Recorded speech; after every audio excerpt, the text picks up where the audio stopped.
అందరికీ నమస్కారం. స్మృతి మందన్నకి సంబంధించి మనం న్యూస్ అప్డేట్ ఇస్తున్నాం కాబట్టి ఇది కూడా అదే. మనం అనుకున్నాం వాళ్ళ నాన్నగారికి సంబంధించి హార్ట్ ప్రాబ్లం అన్నారు, ఆసుపత్రిలో అడ్మిట్ అయ్యారు అన్నారు. ఆ తర్వాత ఏ అప్డేటు రాలేదు. ఈలోపు ఈ పలాష్ ముచ్చలికి సంబంధించి వాళ్ళ పేరెంట్స్ కానీ వాళ్ళ ఫ్యామిలీ వాళ్ళు కానీ లేదు పెళ్లి కన్ఫామ్గా జరిగిందని వాళ్ళు అంటున్నారు. స్మృతి మందన్న సైడ్ నుంచి వాళ్ళ నాన్న కానీ అఫ్కోర్స్ ఆయన ఆసుపత్రిలో ఉన్నాడు. స్మృతి మందన్న కానీ వాళ్ళ అమ్మాలు కానీ బ్రదర్స్ కానీ అసలు ఒక్కళ్ళు కూడా పెళ్లి టాపిక్ రేస్ చేయకపోగా స్మృతి మందన్న వచ్చేసి తన యొక్క ఇన్స్టాగ్రామ్లో పెళ్లి ఫోటోలు మొత్తం డిలీట్ చేసింది.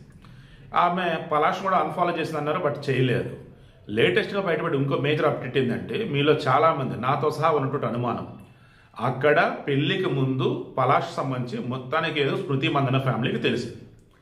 అది నిజమా అబద్ధమా తెలియాలంటే టైం పట్టేది. సో టైం పెట్టేటప్పుడు పెళ్ళి ఆగటం మంచిది. అన్నీ సవ్యంగా ఉన్నాయి, పలాష్ అంతా కరెక్టే అనుకుంటే చేసుకుందాం, లేదంటే రామ్ విడిపోదాం. అందుకే స్మృతి మందన్న ఫాదర్ శ్రీనివాస మందన్నకి సడన్గా హార్ట్ ప్రాబ్లం అన్నారు, హాస్పిటల్ అడ్మిట్ చేశారు. ఆయనకు అన్ని టెస్టులు చేశారు, ఎక్కడ కూడా హార్ట్కి సంబంధించినటువంటి ఇష్యూస్ లేవు. ఇందాక డిశ్చార్జ్ చేశారు, యాంజియోగ్రామ్ చేశారు, హార్ట్ ఇస్ నార్మల్. ఈ ఈసీజీలు క్రమేణా అవన్నీ నార్మలే. ఓవరాల్గా అన్నప్పుడు మరలా చెప్తున్నా, ఈరోజు స్మృతి మందన్న ఫ్యామిలీస్ 100% కరెక్ట్. ఈ పలాష్ ముచ్చిలికి సంబంధించి ఎవరు కొరియోగ్రాఫర్ రిలేషన్లో ఉన్నాడా దాన్ని ఇదని చెప్పేసి వెళ్దా కొన్ని విషయాలు వచ్చాయి. అండ్ మరికొన్ని విషయాలు చెప్పారు. ఇంకా స్టేట్లో పెళ్లి ఉండగా ఇప్పుడేంటి అవన్నీ వదిలేద్దాంలే, పెళ్లి చేసుకుని చెప్పేసి అనుకోవాలి. ఏంటి అబ్బాయి ఇది అన్నారు. అతను కూడా చెప్పాల్సింది చెప్పాడు, వాళ్ళ ఫ్యామిలీ కూడా అది చెప్పింది.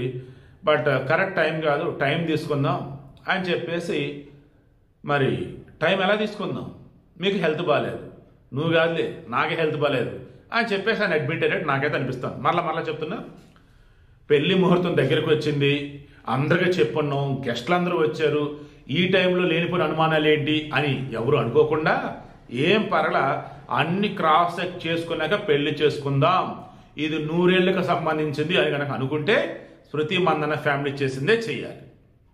నిన్న మాట్లాడుతూ ఉదయకిరణ్ విషయంలో కొంతమంది అన్నారు, నేను మరలా చెప్తున్నా, ఉదయకిరణ్ విషయంలో ఒకవేళ ఎవరన్నా కనుక వెళ్ళి ఉదయకిరణ్ ప్రేమించాడు అని రెండు చెప్పుంటే అది నిజమైన అయి ఉండొచ్చు, అబద్ధమైన అయి ఉండొచ్చు. ఆ తర్వాత క్రాస్ చెక్ చేసుకున్న తర్వాత అడుగులు ముందుకు వేస్తే అయిపోయేది.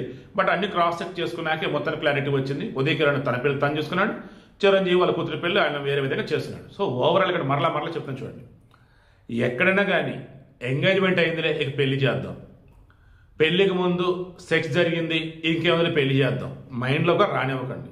నేను చాలా ప్రాక్టికల్గా మాట్లాడుతుంది ఈ మాటలు అయితే. మరలా చెప్తున్నా, పెళ్లికి ముందు ఏమిలో అన్ని బాగానే ఉన్నాయి, పెళ్లి చేసాం, పెళ్లికి ముందు తేడాగా ఉంది, క్రాస్ చెక్ చేసుకున్నాం, ఆపేసాం, పెళ్ళి అయింది అప్పుడు తేడా కనిపించింది, అప్పుడైనా సరే పెళ్ళైంది కదా అని చెప్పేసి భరించాల్సిన అవసరం లేదు. భరించడానికి కూడా ఒక లిమిట్ అనేది ఉంటుంది, అది చూసుకునే భరించండి. అదర్వైజ్ ఎవరి దగ్గర వాళ్ళదే. బట్ పెద్దల సపోర్ట్ మాత్రం జాగ్రత్త. శృతి మందన్న విషయంలో మాత్రం నాకు మరలా అనిపిస్తుంది, నాకు తెలిసి పెళ్ళి అయితే జరగదనిపిస్తుంది.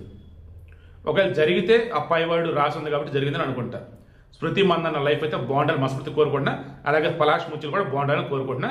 ఈ పలాష్ ముచ్చలకు నిజంగా కొరియోగ్రాఫర్ రిలేషన్ అనుకు ఉన్నట్టయితే ఇక ఇప్పుడు ఆమెనట్టు చేసుకోండి, ఎంత ఇదయ్యాక నీతో నాకెందుక బాబు అంటాడు. అటువంటిది ఏం లేదురా బాబు అనుకున్నప్పుడు స్మృతి మందన్న చెప్పాల్సిందో చెప్పుకొని అంత ఓకే అనుకుంటే పెళ్ళి, లేదంటే ఎవరి దాన్ని వాళ్ళది.